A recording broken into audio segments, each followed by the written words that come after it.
बिस्मिल्लाहिर्रहमानिर्रहीम। सारे रिश्ते पैदा होने के बाद बनते हैं। माँ इस ज़मीन पर एक वाहिद ऐसा रिश्ता है जो हमारे पैदा होने से भी 9 माह पहले बन जाता है। वो बस वही खाती है जिससे हमें नुकसान ना हो।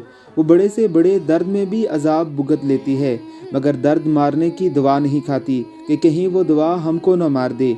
हम उसकी पसंद के खाने छुड़ा देते हैं, हम उस पर नींद को हराम कर देते हैं।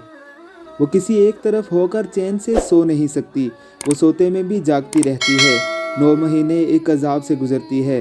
गिरती है तो पेट के बल नहीं गिरती, पहलू के बल गिरकर हड्डी तोड़वा लेती है और हमें बचा लेती है। अजीबोगरीब बात तो यह है कि उसने अभी हमारी शक्ल भी देखी नहीं होती।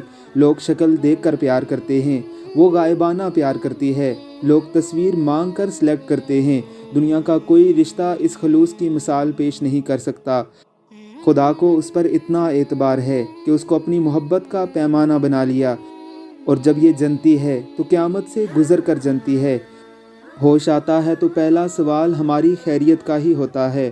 खुदा के बाद वो वाहिद हस्ती है जो ऐब छुपा छुपा कर रखती है। हमारी हमायत में वो उज़र तराशती है, हमारे बाप को मुतमईन और हमें हैरान कर देती है। बाप गुस्से होकर खाना बंद कर दे तो वो अपने हिस्से का खाना खिला देती है। बाप घर से बाहर निकाल दे तो वो दरवाज़ा चोरी से खोल देती है। अल्लाह रब्बुल इज़्ज़त के सिवा कोई हमारा इतना ख्याल नहीं रखता जितनी हमारी माँ रखती है। अल्लाह ने भी जन्नत उठाकर इस माँ के कदमों में रख दी है। अल्लाह पाक सबकी माँओं को लंबी ज़िंदगी दे। जिनकी माएँ वफ़ात पा गई हैं उन्हें अल्लाह रब्बुल इज़्ज़त की ज़ात जन्नतुल फिरदौस में आला मकाम अता फ़रमाए।